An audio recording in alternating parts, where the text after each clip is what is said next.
The phone rang at 2:17 a.m. Rain hammered against my window like bullets. I grabbed it on the second ring. Her voice came through broken, gasping. Mark, he threw me out. I sat up straight, heart already pounding. Sarah, where are you? I'm On the curb. It's pouring. He changed the locks. I'm 8 months pregnant, Mark. He said I'm worthless. He said the baby isn't even his. I was already moving. Feet on the cold floor. Stay on the line. I'm coming. She cried harder. The kind of cry that cuts straight through a man. I have nothing. My phone is at 12%. He tossed my bag into the street. Everything is soaked. I pulled on my boots. The same ones I wore in Kandahar. Tell me the address again. I'm leaving now. 1432 Maple Ridge Drive, Portland. He laughed. Mark. He stood in the doorway and laughed while I stood there in the rain. I threw clothes into my duffel bag. 3 minutes flat. I'm 400 miles away. But I'm coming. Do you hear me? She whispered yes. Then the line crackled. The call dropped. I stared at the black screen for 2 seconds. Then I grabbed my keys. That was the moment everything changed. I had been home from my last deployment for only 3 weeks. 12 years in the Army, Special Forces. Things I never talked about. Things most civilians couldn't handle hearing. Sarah was my little sister, 5 years younger. The one I taught how to ride a bike back in our old neighborhood in Tacoma. The one I promised our mom I would always protect. I jumped in my truck. The engine roared to life in the dark driveway. Rain beat on the windshield as I pulled out, wipers on high. Headlights cutting through the storm. I dialed her back. It went straight to voicemail. Sarah, I'm on the road. Find shelter if you can. Call me the second you can. I'm coming. The road stretched ahead, empty at this hour. Just me, the rain, and 400 miles of black highway. I thought about her husband, Derek Whitmore. 34 years old, regional sales manager for some tech firm in Portland. Always wore those expensive suits. Always had the perfect smile when we visited. He had seemed solid, stable. Now he had thrown my pregnant sister into the rain at 2 in the morning. My hands tightened on the steering wheel. I should have seen the signs earlier. There were little things. The way he controlled. The money. The way Sarah started canceling visits. The way she sounded smaller on the phone every time I called from overseas. But I was deployed. Afghanistan. Syria. Places where your focus stays narrow if you want to come home alive. I missed it. Now, I was driving through this storm to fix it. The miles ticked by slowly. 3:05 a.m. Still 280 miles to go. I remembered the day Sarah told me she was pregnant. 6 months ago. Her voice had been excited but nervous. Derek says we should wait to tell people. But I wanted you to know first, Mark. I had been happy for her. Sent money for the nursery. Planned to be there for the birth. Now this. At 4:30 a.m. I stopped for gas somewhere near Eugene. The rain hadn't let up. I tried her phone again. This time it rang. Mark? Her voice was weaker. Horace, where are you right now? I found a covered bus stop, 2 blocks away. I'm shivering so bad. The baby hasn't moved in an hour. I'm scared. Anger rose in my throat like bile. Stay there. I'm making good time. I'll be there before sunrise. Do not go back to that house. Do you understand? She whispered, okay. I bought her a hot coffee and some dry snacks at the station. Pay cash. Got back on the road faster. As the truck ate up the miles. I let my mind go back further. We grew up in a small house in Tacoma. Dad left when Sarah was 7. Mom worked 2 jobs. I joined the Army at 18 to send money home. Sarah always looked up to me. Even when I was gone for months at a time, I taught her to never let anyone make her feel small. Derek had clearly forgotten that lesson. Or maybe he never believed it applied to him. 5:45 a.m. Rain still falling hard. Portland lights appeared in the distance. I called her again. I'm 10 minutes out. Stay exactly where you are. When I pulled up to the bus stop on the corner of Maple and 18th, I saw her. Sarah sat huddled on the metal bench. Her coat was soaked through, hair plastered to her face, both hands protecting her belly. I jumped out of the truck. Rain hit me like needles. She looked up. Her eyes were red and swollen. Mark! I pulled her into my arms. She felt so small, trembling. I've got you. Let's get you warm. I helped her into the passenger seat, cranked the heat, wrapped my dry jacket around her. She sipped the coffee I brought, hands shaking. He said I was a burden, that the baby was probably not his, that he had someone better lined up. I didn't speak at first, just listened. Then I asked the important question. Did he hit you? She shook her head. No, but the way he pushed me out the door, the look in his eyes, it was worse. I nodded. We're going to a hotel first. You need dry clothes and rest. Then we talk about next steps. She leaned her head back, exhausted. As I drove away from that bus stop, I glanced in the rear view mirror at the house on Maple Ridge Drive. Lights were on inside. Derek was probably sleeping soundly. That thought didn't sit well with me. Not at all. We checked into a quiet motel on the edge of town, paid in cash. I helped Sarah inside, ran her a hot shower. While she showered, I sat on the edge of the bed. My mind was already working. I had skills most people don't. 12 years of training, intelligence gathering, interrogation techniques, resourcefulness in hostile environments. Derek had no idea what he just started. Sarah came out in the motel robe, her hair damp, looking a little less broken. She sat down slowly, hand on her belly. The baby kicked, finally. Relief hit me. I ordered food, soup, warm bread, anything gentle. While we waited, she started talking. Really talking. It wasn't always bad. The first 2 years were good. Then he started controlling the accounts. Said it was for our future. I trusted him. I stopped working when he asked me to. Now I have nothing. I listened carefully, taking mental notes. He changed the locks 2 weeks ago. I didn't even know. He said it was because of a break-in in the neighborhood. I believed him. She wiped her eyes. Last night I confronted him about a text I saw from a woman named Lisa. He exploded, told me to get out, threw my suitcase at me. Then my prenatal vitamins, then my clothes. I stayed, calm on the outside. Inside, the soldier was waking up. What time did this happen? Around 1:30. He had been drinking. I made her eat when the food arrived. Then I asked her to rest. I'll be right here. Sleep. You're safe. She curled up under the blankets. Within minutes, she was out. Pure exhaustion. I stepped outside the room. Rain still falling lightly. Now I made a call to an old army buddy. Reyes, it's Mark. I need a favor. No questions yet. He answered immediately. Good man. Anything. Run a quick check on Derek Whitmore, Portland, sales manager. I need financials, phone records if possible, anything dirty. Reyes didn't hesitate. Give me a couple hours.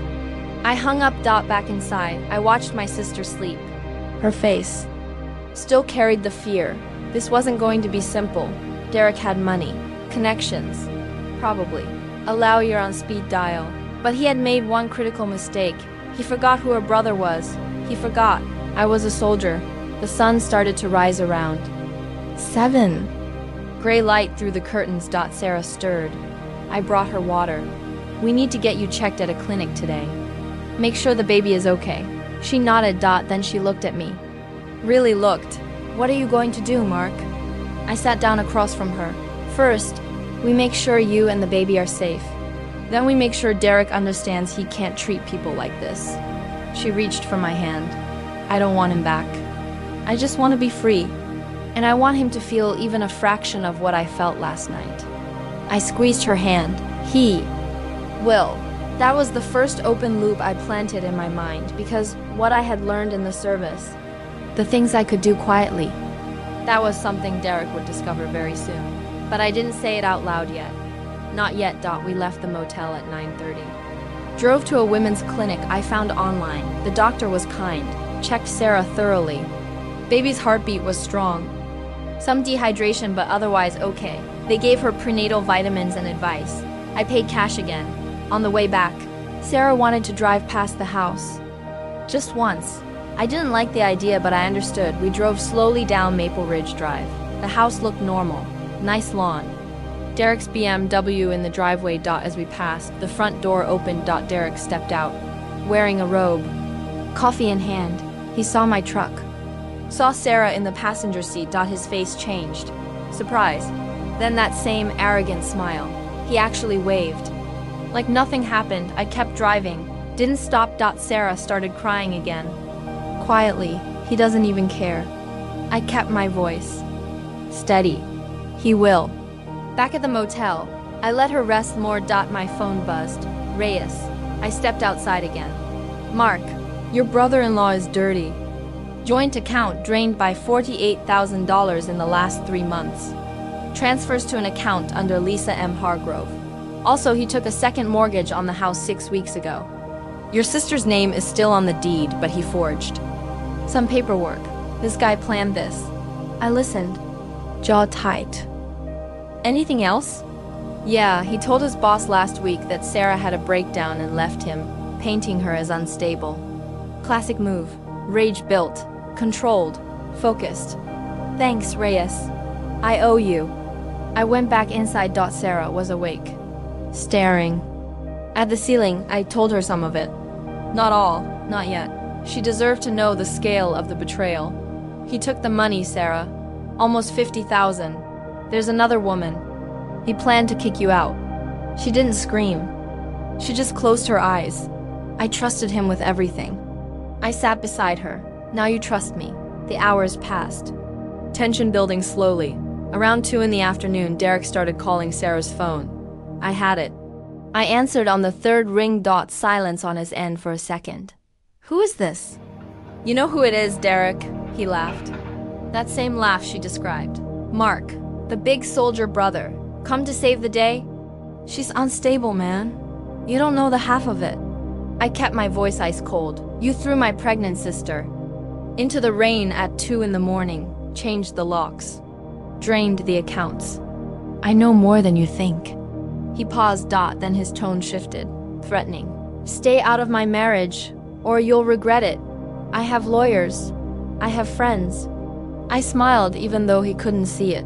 You forgot something important, Derek. What's that? I was a soldier, and I'm very good at what I do. I hung up. Sarah looked at me. What did he say? He's scared already. He just doesn't know it yet. That was the first major tension beat. The day continued with more revelations. I started gathering evidence quietly. Photos of the soaked belongings Sarah described. Bank statements Reyes sent over securely. Sarah told me more details. How Derek had isolated her from friends. How he criticized her weight during pregnancy. How he had hidden the affair for months. Every new detail added fuel. By evening, I had a clear picture. Derek wasn't just cruel. He was calculated. He had been planning to replace her. Keep the house. Keep the money. Leave her with nothing. But he made one fatal error. He forgot I existed. As night fell again, the rain returned. Sarah slept. I sat by the window, planning. This was only the beginning. There were things I still needed to uncover. Things that would break Derek completely. And I had the training to find them. Asterisk. I stayed by the window until the rain eased into a steady drizzle. Sarah slept deeply for the first time in hours. Her breathing finally even. I stepped outside again.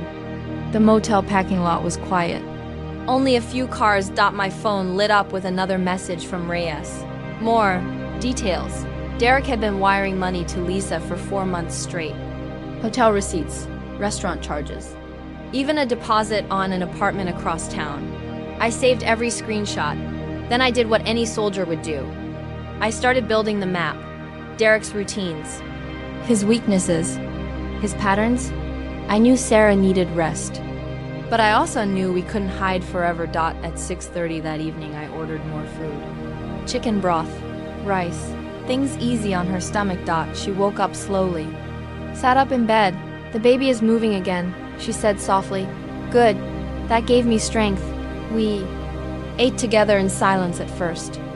Then she started talking more. He used to check my phone every night. Said it was because he loved me. I thought it was sweet. Stupid me. I listened. Let her get it all out.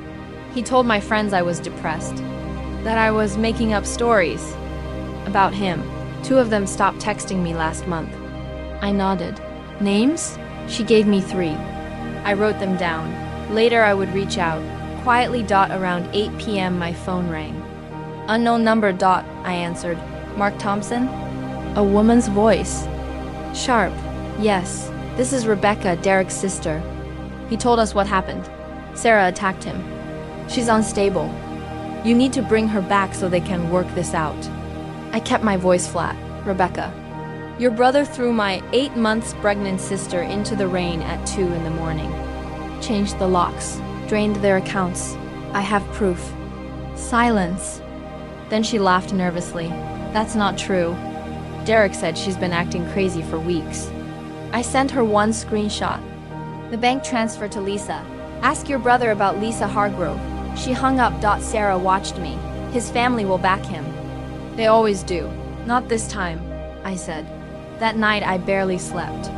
I sat in the chair by the door. Old habits. At 3 a.m. another call from Derek. I let it ring twice. Then picked up. You think you're tough? He slurred. Drunk again. I'll call the cops. Say you kidnapped her. I waited a beat.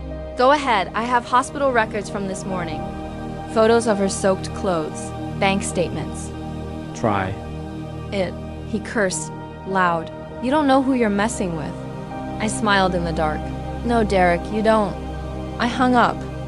Blocked the number. Sarah. Stirred but didn't wake. The second day began with purpose. We drove to a small law office I researched. Family law attorney named Elena Vargas. Recommended online. She saw us right away. Elena listened to Sarah's story. Looked at the evidence I brought. Her face hardened. We can freeze accounts.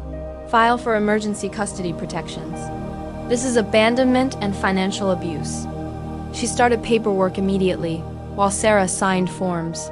I stepped out to make calls. I reached out to Sarah's old friend. Mia. Mia answered on the first ring. Mark? Is Sarah okay? I've been worried sick. I told her the truth.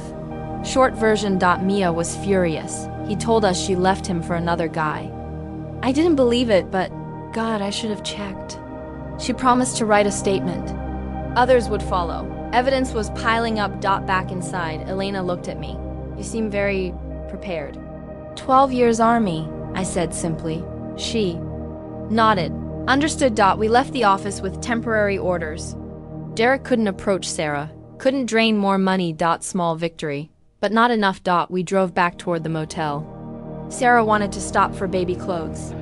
She had nothing clean. At the store she moved slowly through the aisles, picking tiny onesies, her hands gentle. I watched her. The strength it took just to keep going. That's when I planted the second open loop. There were things I learned in the service, things about pressure, about breaking a man's will without ever touching him. Derek would feel that pressure soon, but I didn't tell Sarah yet. She needed to focus on the baby. We paid for the clothes and left. Back at the motel, I set up a small command post on the desk.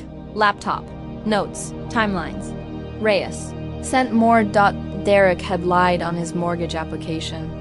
Forged Sarah's signature on documents. The second mortgage was for $85,000, most of it already gone. I dug deeper. Quietly. Called a contact who could check public records. Found the apartment Derek rented for Lisa. Signed 2 months ago. I saved the address. Around 4 p.m. Derek showed up at the motel. I saw his BMW. Pull into the lot from the window. He got out, angry, walking fast toward our room. I stepped outside before he reached the door. Leave. I said, come. He stopped. Looked me up and down. Where's my wife? She's not your wife anymore. Not after what you did. He smirked. Asterisk. You can't keep her from me. I'll get Aaliyah. I'll take the house. The baby. Everything. I stepped closer. Not threatening. Just close enough. You planned this for months. The affair. The money. The lies. I have it all. His face flickered. First real crack. You're bluffing. I pulled out my phone. Played a short recording. His own voice from the drunk call last night. He went pale. Stay away from her. or this gets worse for you. He backed up, got in his car, sped off. Sarah had watched from the window. She opened the door when he left. You scared him. Not yet, I said. That evening we reviewed more evidence. Sarah remembered passwords to old emails. We found messages. Derek telling Lisa how he couldn't wait to be free. How Sarah was dragging him down. How the pregnancy was a mistake. Sarah. Read them silently. Then close the laptop. I gave him everything. My career, my savings, my trust. She stood up, walked to the bathroom, closed the door. I heard quiet crying. I didn't disturb her. She needed to feel it. When she came out, her eyes were red but determined. I want him to lose everything he took from me. Good. We ordered dinner again. While eating, I told her part of the plan. We're going to expose him, not just to family, to his job, to his friends, to everyone who believed his lies. She nodded slowly. Around 9 p.m. another tension beat. Elena called. Derek's lawyer already contacted us. They're fighting the protection order, claiming you're influencing her. I smiled. Let them. We have more coming. I spent the next 2 hours building the full dossier. Bank records, messages, witness statements, photos of Sarah in the rain-soaked clothes from that first night. It was damning. At 11:30, Sarah fell asleep again. I stepped outside for fresh air. The rain had stopped completely. Stars were out. I thought about our childhood again. How? I used to stand between Sarah and bullies at school. This was no different. Only the stakes were higher now. I made one more call. To a private investigator I knew from the service. Needs surveillance on Derek Whitmore. Starting tomorrow. Photos, locations, anything with Lisa. He agreed. The net was tightening. Next morning, day 3. We met Elena again. Filed more paperwork. Then we went to the bank. With the court order, they froze the remaining joint accounts. Derek would wake up to that surprise. Sarah looked stronger, color returning to her face. We drove past the house once more. His car was gone. Lights off, but I knew. He was feeling the pressure. My phone rang. Unknown again. Derek. New number. I answered. What do you want? His voice was different now. Less arrogant. More desperate. Mark, let's talk. Man to man. This is getting out of hand. I'll give her money. Just drop this. I listened. Let him talk. You threw her in the rain. Called my niece or nephew a mistake. Drained her future. There is no talk. He started begging. I'll lose my job. Lisa is threatening to leave too. Please. I hung up. Sarah asked what he said. He's starting to understand. The afternoon brought more revelations. The PI sent first photos. Derek meeting Lisa at a cafe. Arguing. She looked angry. Good. I showed Sarah. She stared at the picture. That's the woman. We kept building. Every hour brought new pieces. Derek tried calling family members, spreading more lies, but Mia and others were now on our side. They sent me screenshots of his messages. The circle was closing. By evening, I felt the third open loop forming in my mind. What I learned in the service wasn't just about fighting. It was about patience. About waiting for the perfect moment to strike. Derek still thought this was a normal divorce fight. He had no idea. That night, Sarah and I talked late. She told me about the day they got married. How happy she was. How Derek cried during vows. All fake. I listened. Then I told her something real. You're going to be an amazing mother. And I'm going to make sure you and the baby have everything you need. She hugged me, tight. For the first time in days, she smiled. Small, but real. Outside. The rain started again. Soft this time. I stood at the window watching it fall. Derek was out there somewhere, panicking. The soldier in me knew the next phase was coming. Investigation. Turning into direct action. Consequences he would feel in his bones. The story was far from over, but the tide had turned. Asterisk. The next morning, the sky stayed gray. Sarah woke up before me. She was folding the new baby clothes on the small table. I want to go back to the house, she said quietly, just to get my important documents. Birth certificate, passport, the rest can burn. I thought about it. We do it smart. I go. First, You stay in the truck. She agreed. We left the motel at 10, drove through Portland traffic. The wipers swept slowly across the windshield. Maple Ridge Drive looked the same. Peaceful houses, nice cars. Nobody would guess what happened. Behind one door, I parked 2 houses down. Stay here. Doors locked. If anything feels wrong, drive away and call me. I walked up the path. The grass still wet from last night's rain. The front door was unlocked. Derek's mistake. I stepped inside. The house smelled like coffee and regret. I moved. Room by room, quiet, trained steps, found Sarah's documents in the kitchen drawer. Passport, birth certificate. A small jewelry box our mom gave her. I took them, then I saw it. On the dining table. A folder. I opened it. Inside were printed messages. Derek planning how to claim Sarah was mentally unfit. How to get full custody. How to keep the house after. Foreclosure threats. My blood ran hot, but I stayed calm. I photographed every page with my phone. Then I heard the garage door. Derek was home. I slipped out the back door just as he entered the front. He never saw me. Back in the truck, Sarah looked at me. Get what you needed. Yes, and more. We drove away. At a coffee shop nearby, I showed her the photos from the folder. She read in silence. Her hands started shaking again. He was planning to take the baby from me, even before he threw me out. I put my hand on her shoulder. He won't. We spent the afternoon at Elena's office again. The new evidence went straight into the file.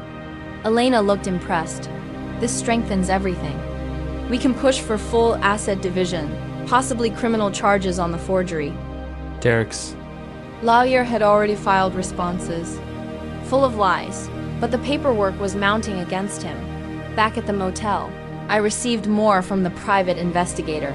Photos of Derek at Lisa's new apartment, suitcases, argument in the parking lot. Lisa throwing keys at him. He was losing control. I sent the best shots to Elena anonymously. Sarah rested. I worked. Around 4:30 my phone rang. Derek again. Different number. I answered. Mark, this has gone too far. My boss called me in. Someone sent them screenshots. I'm on administrative leave. His voice cracked. I said nothing. Let the silence work. I'll give her 60,000. Cash. Just make it stop. I finally spoke. 60,000 doesn't fix throwing a pregnant woman into the rain. It doesn't fix the forged signatures. It doesn't fix the lies to her friends. He started breathing heavy. What do you want from me? Everything. You took an accountability. He hung up screaming. Sarah had woken up. She heard part of it. He's scared now. Yes. That evening we took a short walk near the motel. Fresh air for her and the baby. She held my arm. Remember when you came home from basic training? You looked so tall in that uniform. I told all my friends my brother was a soldier. I smiled slightly. You were 8. She nodded. I always felt safe when you were around, even when you were deployed. I knew if something really bad happened, you would come. This was that something. We returned to the room. I checked messages. Reyes had more financial dirt. Derek had a gambling account. Small losses but consistent. Another weakness. The net grew tighter. Night fell. Rain started again, light at first. Then heavier. Fitting. At 9:15 another call. This time from Rebecca, Derek's sister. Her tone was different. Mark, Derek is falling apart. He drank all day. He admitted some things. The affair. The money. Please, can we meet? Family to family? I thought, tomorrow. Public place, 1 hour, bring Derek. She agreed. Sarah looked nervous when I told her. I don't want to see him. You don't have to. I'll handle it. I prepared. All night, organized the evidence into a clean folder. Timelines, bank records, messages, photos. Not for negotiation. For impact. The meeting was set for 11 a.m. at a park pavilion near the river. Neutral ground. Morning came. Gray again. I left Sarah at the motel with food and strict instructions to stay inside. Drove to the park. They were already there. Derek looked terrible, unshaven, eyes red. Rebecca sat beside him looking uncomfortable. I walked up, sat down across. The table. Rebecca spoke first. We want to resolve this quietly. I slid the folder across. Quietly ended the night you threw Sarah into the rain. Derek opened it. His face went white as he flipped pages. Where did you get all this? Doesn't matter. What matters is it exists. He slammed the folder shut. You're ruining my life. I leaned forward, voice low. You ruined hers first. Rebecca tried to mediate, maybe counseling, some money, shared custody later. I shook my head. No counseling. No shared anything. Sarah will decide what she wants after the baby is born. Right now she wants safety. Derek stood up suddenly. You think your soldier bullshit scares me? I'll fight this. I stayed seated, calm. Fight then. But every day you fight, more people see this folder. Your boss, your colleagues, Lisa's husband. Yes, I know she's married too. Your parents. Everyone. He sat back down. Deflated. The rain started falling again. Soft on the pavilion roof. I stood up. Think about it. Real hard. The next offer won't be this generous. I walked away. Asterisk in the truck. I called Sarah. It went as expected. He's breaking. She sounded relieved. The afternoon brought the next tension beat. Elena called. Criminal forgery charges are now possible. The DA is interested after I sent. The documents. Double quotes. Good. Derek called me at 3. Begging again. I'll sign whatever. Just don't destroy me completely. I listened. Meet me at the house tonight, 8 p.m. Bring the new keys. Bring a list of every account. He agreed. I spent the hours before preparing. Sarah stayed at the motel.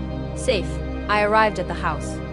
At 7:50. Parked openly. Derek opened the door when I knocked. He looked smaller. We sat at the kitchen table. The same table where I found the folder. He slid over new keys. A flash drive with account information. I emptied the gambling. Account 2. Put it back. I checked everything. Then I gave him one final warning. Sign the separation papers Elena sends tomorrow. Do not contact Sarah until after the baby. Get help for yourself. If you slip up even once, the full folder goes public. He nodded. Broken. As I stood to leave, the rain poured harder outside. I paused at the door. Remember the night you laughed while she stood in this rain? He looked down. Yes. Tonight she sleeps dry, safe. That's your new reality. I walked out into the rain. It felt different this time. Back at the motel, Sarah waited. I handed her the keys. The flash drive. It's starting to end. She hugged me, long, but I knew we weren't finished. The third open loop sat heavy in my chest. The skills I learned in the service, patience, precision, psychological pressure, they were working. But there was one more thing I could do if he pushed back. Something quiet. Something final. I didn't tell her.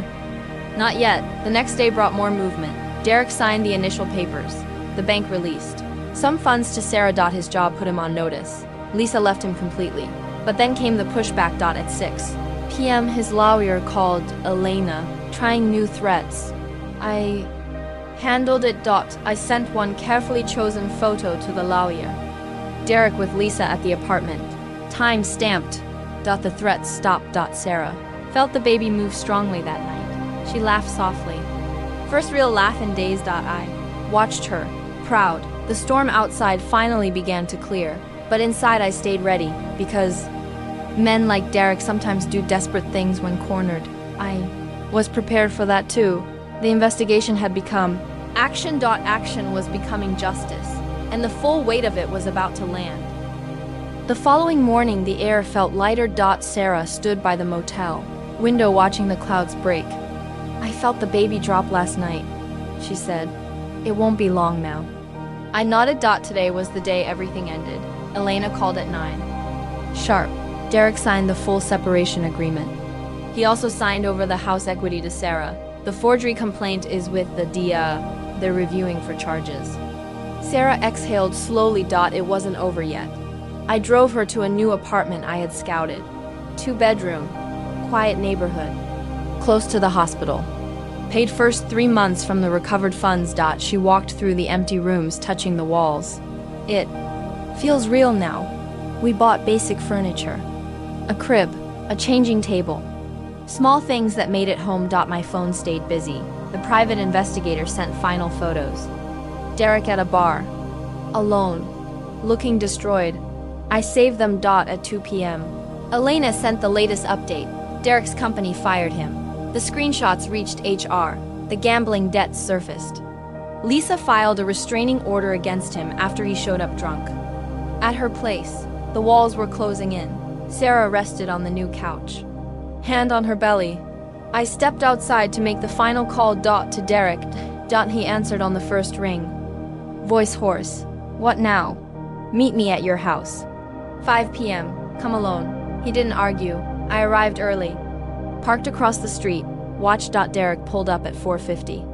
His BMW had a fresh dent. He looked like he hadn't slept in days. I crossed the street. We stood in the driveway. The same driveway where he had thrown her bags. Rain began to fall again. Light at first, then steady. Fitting. You win, he said. Take it all. Just leave me something. I looked at him. No anger in my voice now. Just facts. You had everything.